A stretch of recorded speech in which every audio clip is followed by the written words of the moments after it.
صاحب زرقانی نے لکھا ہے کہ ایک دن حضور سیر کرتے کرتے باہر کھلی وادیوں میں تشریف لے گئے. وہاں ایک چراگاہ میں وفد طارق رکا ہوا تھا اور ان کے اونٹ وہاں چل رہے تھے. ایک سرخ رنگ کا اونٹ حضور کو پسند آ گیا. اہل قافلہ سے کہا کہ اونٹ بیچتے ہو؟ انہوں نے کہا بیچتے ہیں. حضور نے پوچھا، انہوں نے نہ بھی بیچنا ہوتا تو کہا بیچتے ہیں. کہا یہ بیچتے ہو؟ کہا ہاں بیچتے ہیں. کتنے کا؟ سودا طے ہو گیا. حضور نے فرمایا کہ میں کوئی تاجرانہ غرض سے تو آیا نہیں تھا، میں تو سیر کرتا کرتا آیا، میرا تمہارا سودا بن گیا. اب یہ اونٹ مجھے دے دو اور میں اپنے شہر میں جا کر اس کی قیمت تمہیں بھیج دے. تو انہوں نے کہا میں منظور ہے. حضور نے اونٹ پکڑا، چل دیے. وہ حضور کو دیکھتے رہے. جب نظروں سے اوجھل ہو گئے تو دل پر ہاتھ رکھ کے کھڑے ہو گئے. تھوڑی دیر کے بعد سکتے سے باہر آئے تو ایک دوسرے سے پوچھنے لگے، یار ایک شخص آیا اونٹ ادھار لے گیا، تم نے اس کا پتہ بھی نہیں پوچھا. جب کسی کو نقد سودا دیتے نا تو اس کا پتہ آپ پوچھنے کی ضرورت نہیں محسوس کرتے، لیکن ادھار دیں تو یا آپ اسے جانتے ہوتے ہیں یا درمیان میں کوئی ضامن ہوتا ہے یا کوئی چیز گروی رکھتے ہیں. تو کہا ایک شخص آیا، اسے تم جانتے نہیں، اس نے اپنا پتہ بھی نہیں بتایا، اونٹ بھی قیمتی اور وہ لے گیا. یار کسی نے اس کا پتہ ہی نہیں پوچھا، نہ اس نے کوئی شے گروی رکھی، نہ کوئی ضامن دیا، تو تم نے کسی نے بھی پتہ نہ پوچھا. ایک بولا یار جب وہ باتیں کرتا تھا منہ سے پھول جھڑتے تھے، میں تو اس منظر کو دیکھتا رہ گیا. دوسرا بولا یار میں تو اس کی زلفوں کے پیچ و خم میں کھو گیا.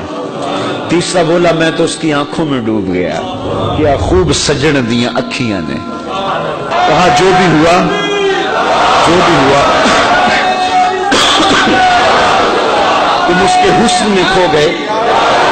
تم اس کے حسن میں کھو گئے اور وہ اپنے حسن کا جادو جگا کے تمہارا قیمتی اونٹ ہتھیا کے لے گیا.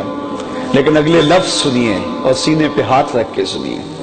جب انہوں نے کہا نا قیمتی اونٹ ہتھیا کے لے گیا، امام زرقانی نے لکھا ہے، کہتے ہیں جب انہوں نے یہ بات کہی نا تو اب تک خاموش بیٹھی قافلے کے سردار کی بیوی نے خیمے کا پردہ سرکایا اور ان سے مخاطبہ کر کے کہا انا ضامنۃ لسامان جمالکم لا یغدر بکم. اگر وہ قیمت نہ دینے آیا تو میں ضامنہ ہوں، قیمت مجھ سے لینا، خبردار کسی نے اس کے خلاف بات کی تو. کہا اچھا تو اسے جانتی ہے؟ کہا واللہ میں بھی نہیں جانتی. تو کہا پھر ضمانت کیسے دے رہی ہے؟ کہا جب تم سودا کر رہے تھے میں نے خیمے کی اوٹ سے اس کا چہرہ دیکھا تھا، اور جس کا چہرہ اتنا سونا ہو وہ جھوٹ بول ہی نہیں سکتا. تھوڑی دیر گزری، حضور کے غلام آ گئے. قافلے والے کون ہیں جن سے ہمارے آقا نے اونٹ خریدا؟ انہوں نے کہا جی ہم ہیں. کہا کہ یہ حضور نے تمہاری ضیافت کے لیے کھجوریں بھیجی اور یہ رہی تمہاری قیمت. انہوں نے کہا قیمت تو بعد میں لیں گے، ہم تو خود بک گئے، ہمیں یہ بتا وہ پیارا رہتا کہاں ہے. تو انہوں نے بتایا وہ کھجوروں کا جھنڈ دکھائی دیتا ہے، یثرب وہ مدینہ، یہ اس محبوب کا ڈیرا ہے. علامہ زرقانی لکھتے ہیں سارا وفد اٹھا اور جا کے حضور کے قدموں میں بیٹھ گیا. تیری تک کے ادامہ میں مرید ہو گئی. تو ایسا حسن اللہ نے اپنے محبوب کو دیا جو دیکھتا وہ دیکھتا ہی رہ جاتا.